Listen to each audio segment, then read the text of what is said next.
It behooves not thy lily-tender feet to dance on the hard-hearted soil of hearts. On the petals of sympathy for others may thy tenderness dance forever. Divine Mother, may I feel in my heart thy heart throbs, in my happiness thy joy, in my activity thy power of direction, in my soul thy spirit. Divine Mother, I lay all the flowers of my love at thy feet of eternity. Divine Mother, open wide the buds of my devotion and release thy fragrance, that it may spread from my soul to the souls of others, ever whispering of thee. I pray that I may behold my love in others, and in the light of that greater love, may I behold thine unveiled face of peace. May I behold myself in others, and may I ever perceive thee enthroned in our united hearts. In the heart of my whispers, I feel the stir of thy whispers. In the light of my burning love for thee, I behold thy sacred face of silence at last. O Divine Mother, unite our hearts as one heart, and on the sacred altar of united hearts, may we find thine omnipresence enthroned forever.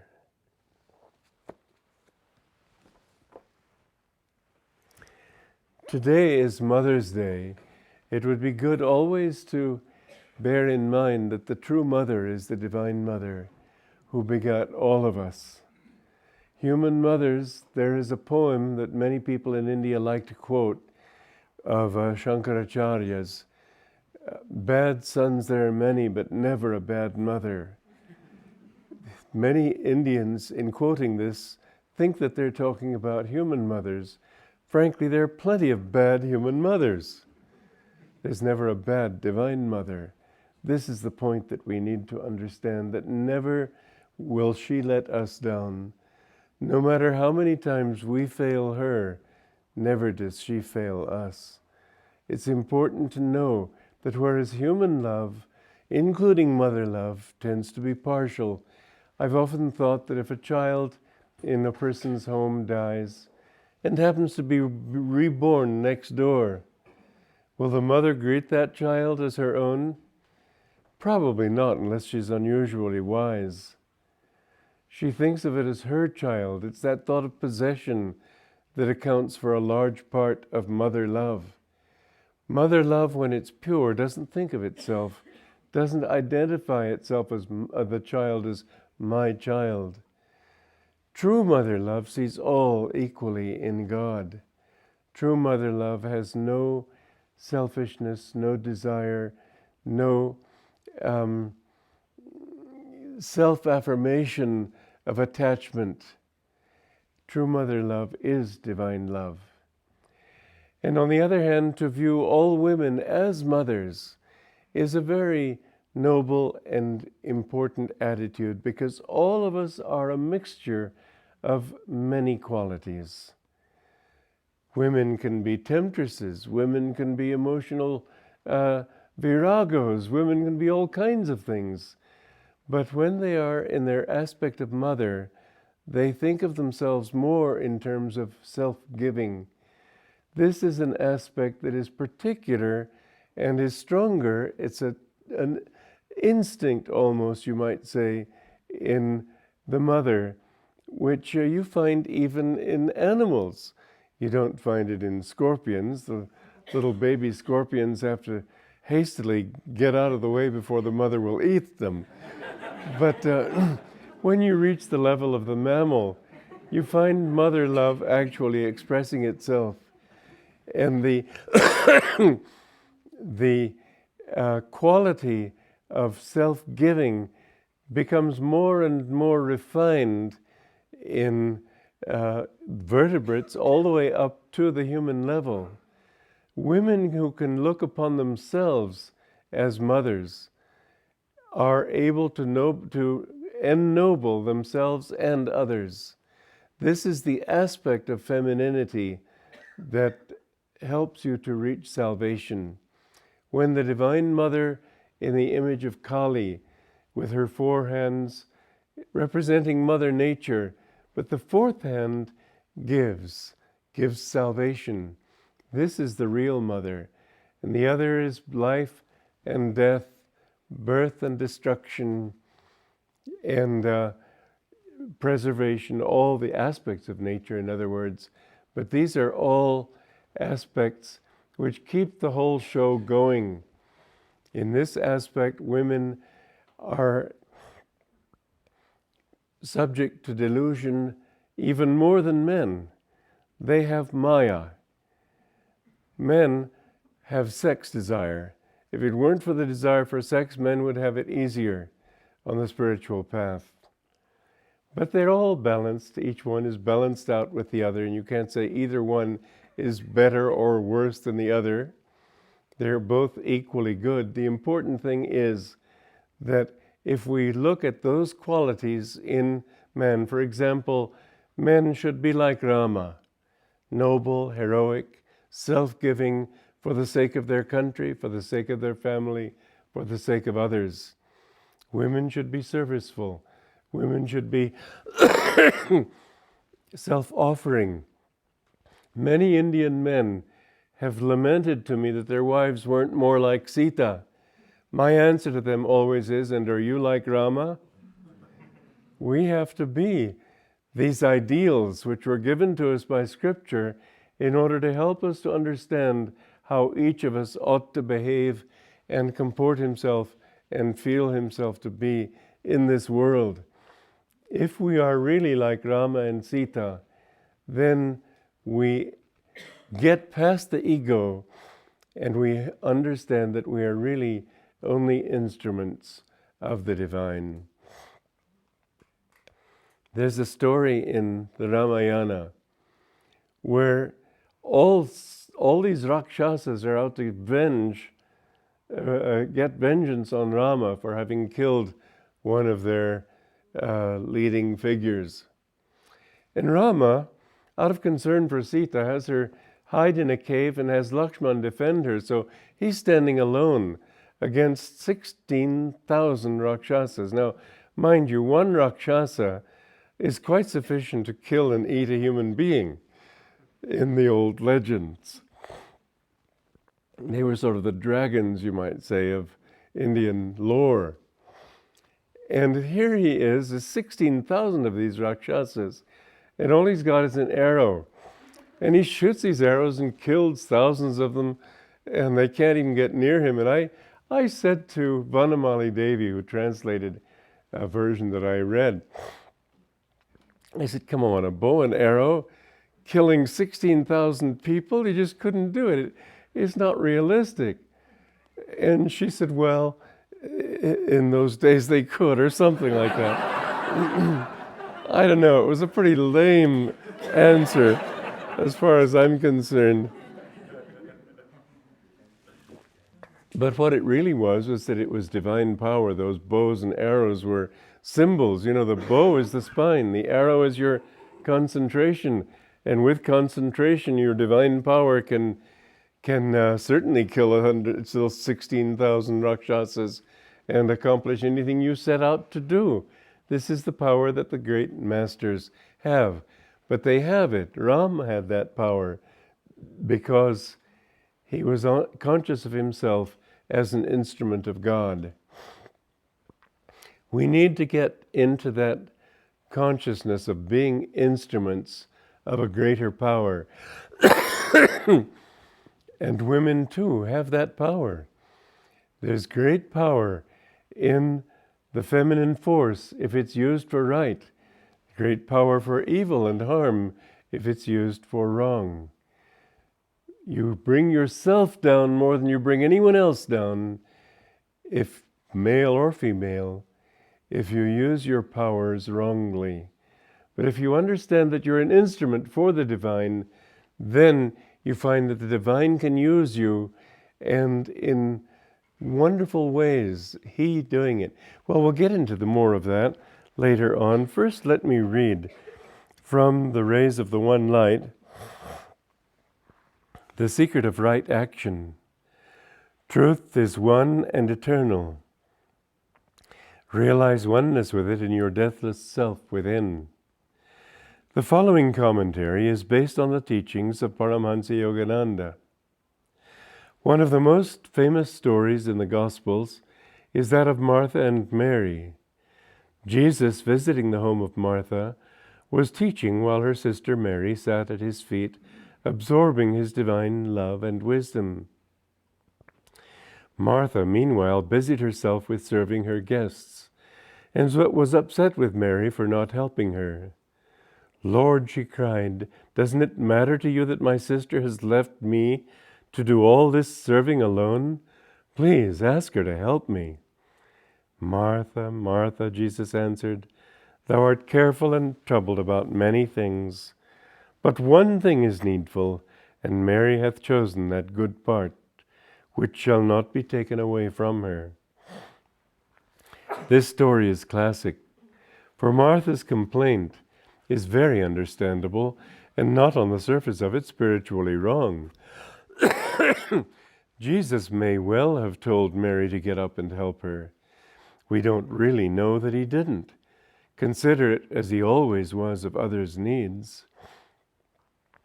But the teaching here doesn't concern the obvious dilemma of devotees, whether to work for God or to spend all one's time in prayer. It concerns rather the attitude of the mind. Jesus didn't tell Martha, "You are doing too much." He told her rather, "You are letting your work affect your inner peace." That was the contrast. Not work versus contemplation, but restless preoccupation versus peaceful absorption under all circumstances. As it says in the Bhagavad Gita, the 2nd chapter, actions performed under the influence of desire are greatly inferior to those which are guided by wisdom. Happiness eludes people when they act from self-interest. Seek shelter, therefore, in the equanimity of wisdom. Thus, through Holy Scripture, God has spoken to mankind. Om, Om, Om.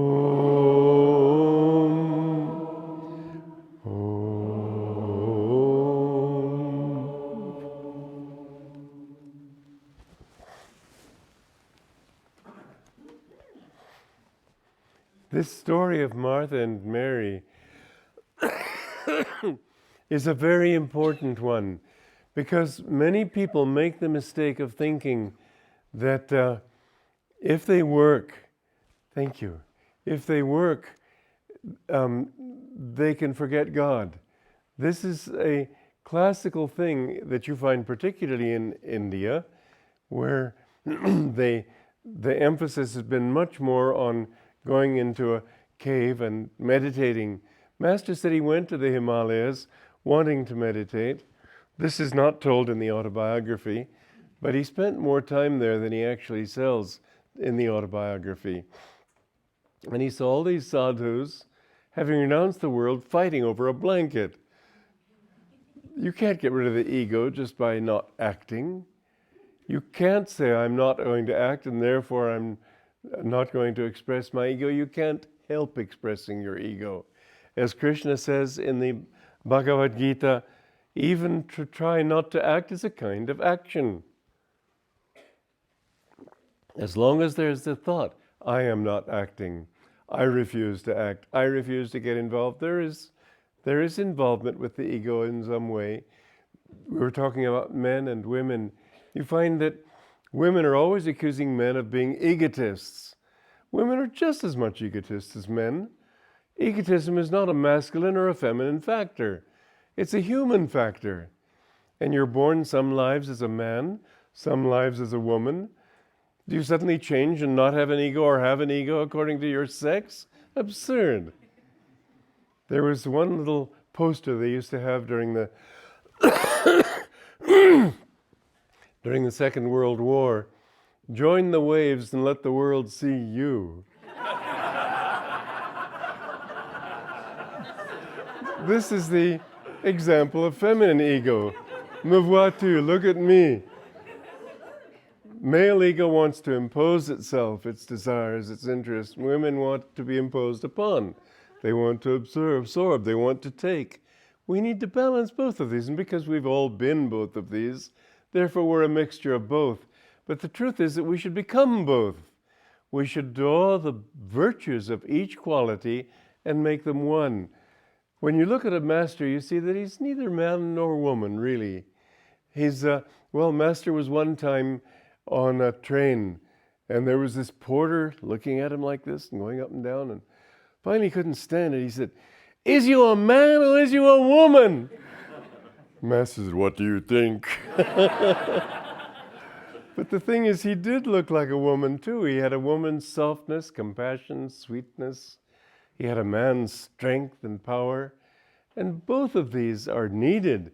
And most people have, you almost never find somebody who's wholly feminine or wholly masculine. We're all a mix. But there are certain qualities that are more masculine, qualities that are more feminine.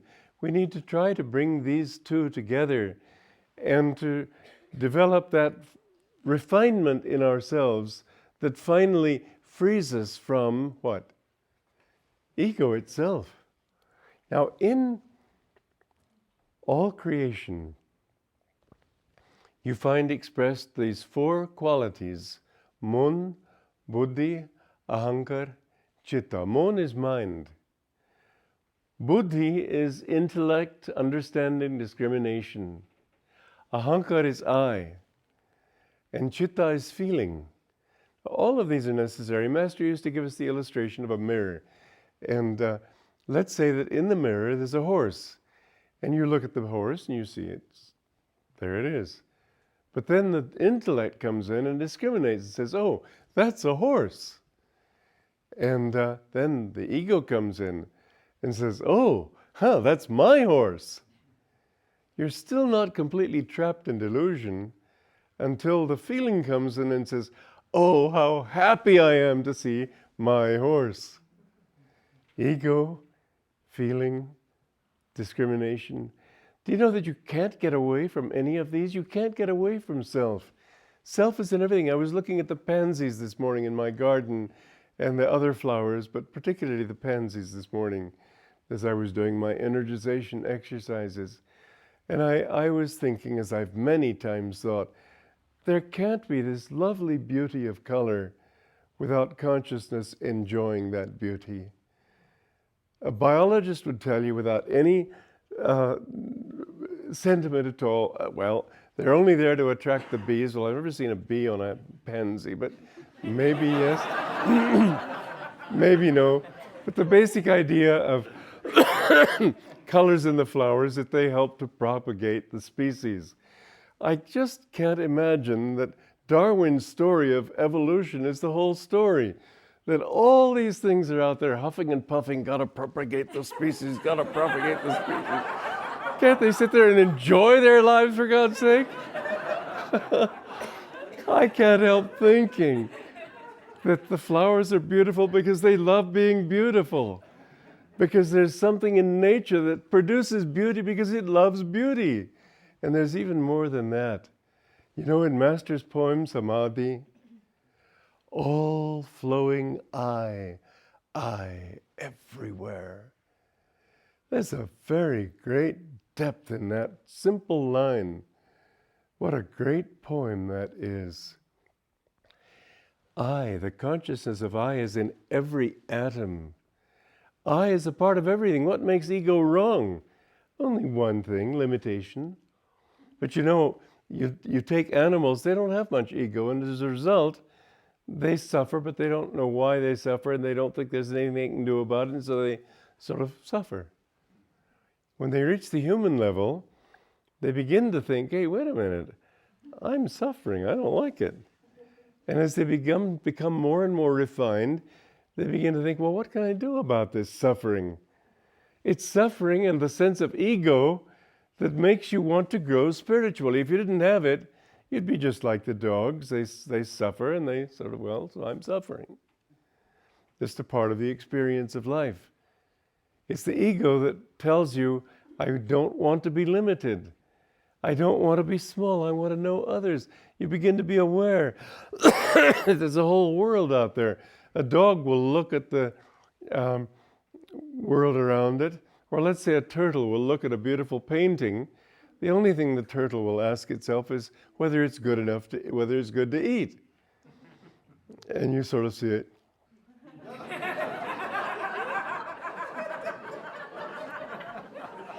There's no particular thought of I or anything.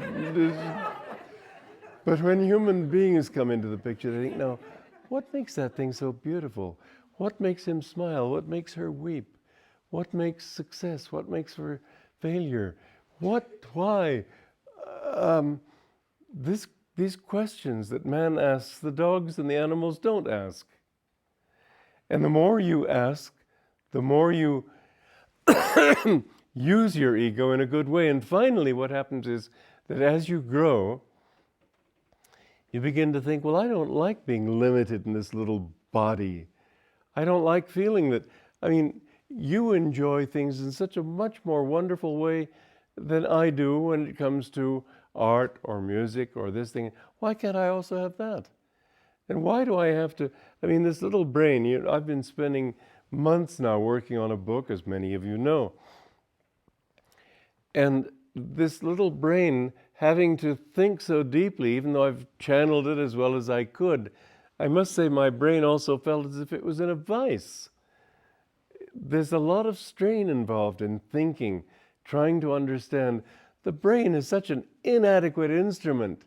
And the more you can relax and let it flow, which I did to a large extent, but the thoughts were very deep. The more you can do that, the more you realize that there's a wisdom that you're drawing from. You're not producing it. You have to figure it out in such a way as to be able to explain it to other people, but you don't produce it, you don't create it. Everything is there already. That self is in everything. And that self which is in every human being is a part of your own self. It's a wonderful thing to understand that I'm not limited to this little definition of myself. I am not this little man with a name and an age and a nationality. I am simply consciousness expressed in this form, expressed in all these forms. I'm in those flowers. I'm in those trees. The more you can think that way, the more you will grow spiritually. Now, the problem with Martha was that she was so busy working that she was only thinking of I. I've got to get this done. I've got to worry that soup doesn't burn and so on. Whereas Mary was absorbing that truth. Now, Jesus was not saying you should only meditate and shouldn't work. He was expecting to eat afterwards. Let's imagine him sitting down at the table, if they had tables in those days, and Martha bringing her his food. I can't imagine him snarling at her for having wasted her time. I can rather imagine him saying, thank you, and this tastes wonderful. But I think he would have said it tastes more wonderful if she had thought of serving God and channeling God's love into her food. Because the vibrations of the food that you cook even are a part of that food. When you eat, when you go to restaurants, I remember in India, sometimes we used to feel that enough of this Indian food, let's go to a restaurant where we can get a good Western meal. You hunger for what you're raised on. I always used to come away feeling sort of heavy. It was very well cooked, good food, but it didn't have good vibrations. There's a very interesting story in Paul Brunchan's Search in Secret India where he met a pundit, I think it was in Benares, who hadn't eaten for a few days. And he said, well, why not? He said, well, my cook is on vacation, but she'll be back in a few days. And he said, well, can't you get somebody else to cook for you during these days? He said, yes, of course I could, but I don't know those people. I know her character. I know her vibrations, and I'm comfortable with that. Well, that is an important thing. You can feel, if you tune into it, why does mother's cooking always taste better? Because you were raised with it and just got this, sort of got the habit? No, it's because the mother cooks with love for her family. And you can feel that love. I remember my mother, she would invariably come out saying, "Oh, disaster. Oh, I'm so sorry, I've just ruined this meal." It was always the best meal you ever had. But the consciousness is the important and missing ingredient in a lot of food. There should be that consciousness in everything that you do. What makes it a pity that handicrafts have sort of gone out of style, because it costs too much, and so you end up buying a machine-made thing. But when you buy something made by a person and with love, there is something there, and you do feel it.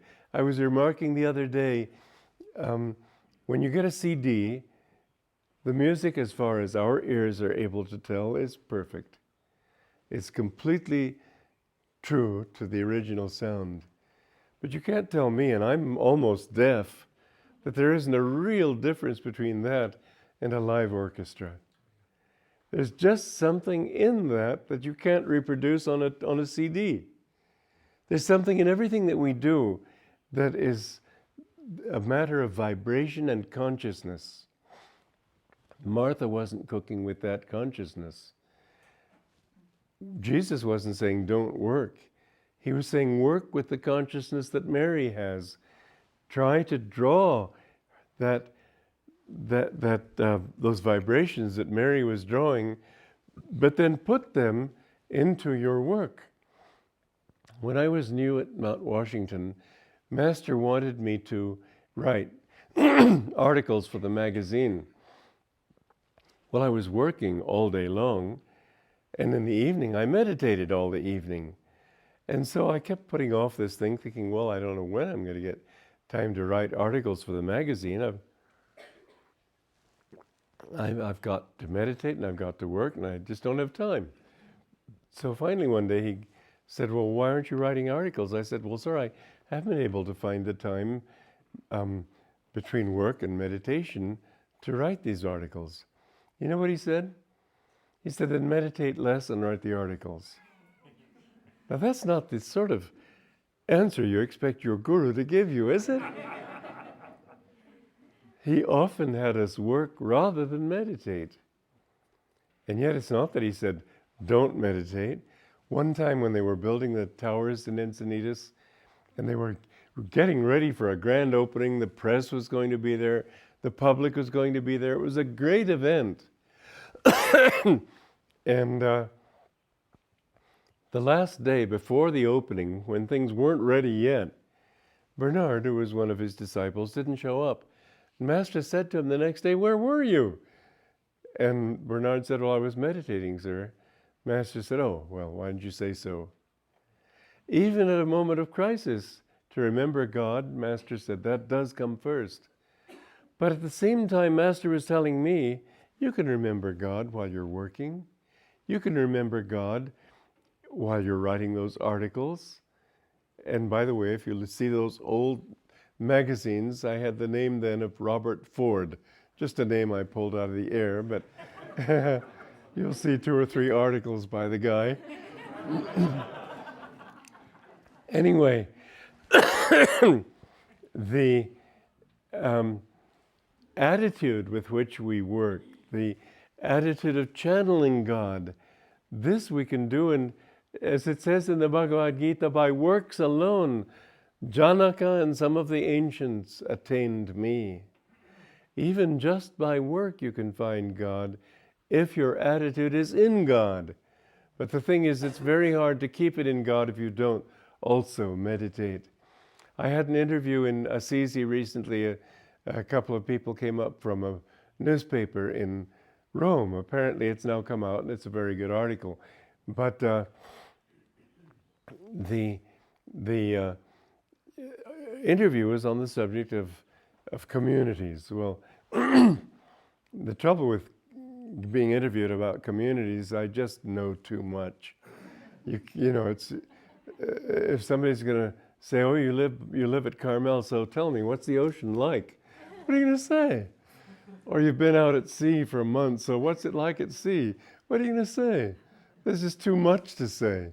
You can pull out little things, but it wouldn't tell anything. So I had a very hard time explaining, but I did manage a few things.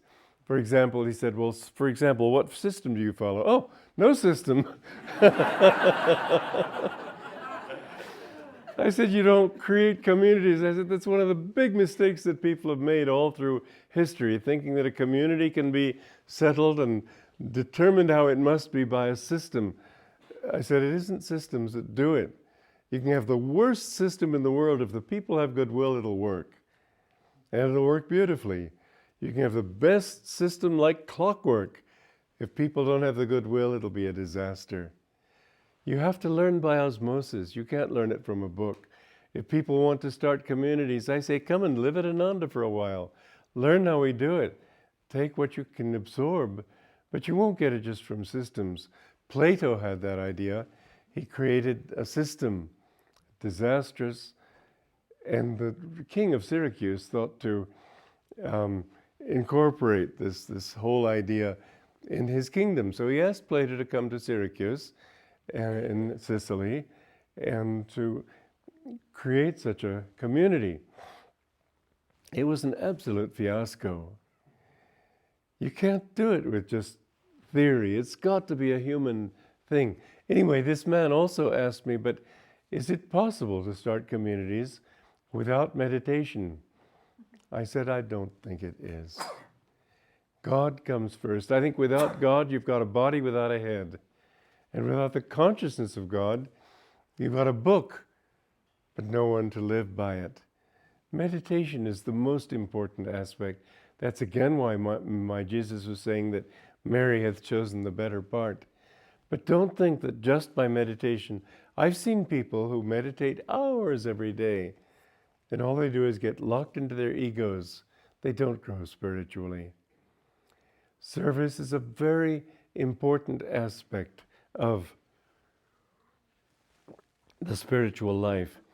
And meditation becomes more and more important to the extent that you understand your meditation also as a service. You're offering yourself to God. You're not saying, God, give me this, give me that. Those people who meditate with that thought of becoming, going into samadhi, well, they don't even know what samadhi is. It really comes by offering yourself at the feet of God. But the more you do that, the more you become aware that that self is everywhere. It's an absolutely marvelous reality that we're not giving up ego at all. We're transforming the ego. We're translating it into omnipresence. We're no longer an ego limited by this little sort of thing. I've often thought of the example of a painter looking at a sunset. Well, I could do that. Always I. This is what people are always doing. It's almost comical sometimes how they will thrust themselves forward. And yet I is the most marvelous reality in the whole universe. I, everywhere. Every single petal on a tree, every single leaf, every flower, everything. There's this sense of I scintillating everywhere. It's like sunlight shining on little slivers of glass. What makes it beautiful is the light reflected from those slivers. But if you pick the sliver up and rub them, they could cut you. And so if you emphasize the ego and get all involved in the ego, it can cut you, it can rip you to shreds. But if you just admire, enjoy that sense of I, which is everywhere, and that you are just a little example of that, the light, not the piece of glass, is what makes that shimmering beautiful. The light of intelligence in you, the light of awareness, the light of joy, all these things are what divine consciousness is all about. In our meditation, what we need to do is understand that He is our true I. Not I, Kriyananda, I, Vidura, I this, I that. No. He, the Infinite One, is in all. One time I said to Master, this is something that we all probably think sometimes, were you Jesus Christ? I loved his answer. He said, what difference would it make? The one ocean became all the waves. There's no difference. There's no big wave or little wave. The masters are little waves. Egotists are big waves. Big waves are always clashing against each other. Little waves are able to be in harmony with one another. The ego of a master is almost non-existent. It's just a little bulge on the ocean. But it knows that its real force is the ocean itself. This is what a master is. And this whole competitive thing of my master, my religion, my way. I loved an answer that Anandamayi Ma gave to her disciples one time. They had just been down to Pondicherry, and Anandamayi Ma and the mother down there met. And the mother down there had this practice of sort of looking at you like this. And so Anandamayi Ma looked at her. And after a while, Anandamayi Ma looked away. And all the followers of the mother in Pondicherry were saying it was because Anandamayi Ma couldn't stand the blazing light from their mother's eyes. Anandamayi Ma's answer when her disciples came in dignity to her, she said, now if she had looked away first, wouldn't you have been saying the same thing? This is just the nonsense that you find among disciples. Then she explained further, in fact, what happened was that I became concerned for so-and-so who I didn't see that they'd brought a chair for him, and I was looking to see if he had been given a chair. That was all. But you find this competition in religion. It's really the curse of religion. My way is best, my master is best. It's all one. I'm better than you. Why? I'm different from you. Does that make me better? Drunkards will say, well, yeah, I may drink a little, but at least I don't smoke. And smokers will say, well, I know I smoke, but at least I don't drink. And so everybody justifies himself. Why can't we appreciate the beauty in all and see what we can gain from that beauty and how we can grow? This is really the lesson of Martha and Mary. Not competition between one or the other, but between two ways. One, I'm doing it. The other, I'm receiving it that I may give. The way of Mary is not just meditation. The way of Mary is also giving. And even in the receiving, there should be a thought of self-giving. You will see that in the gift of yourself to the infinite, you become infinite.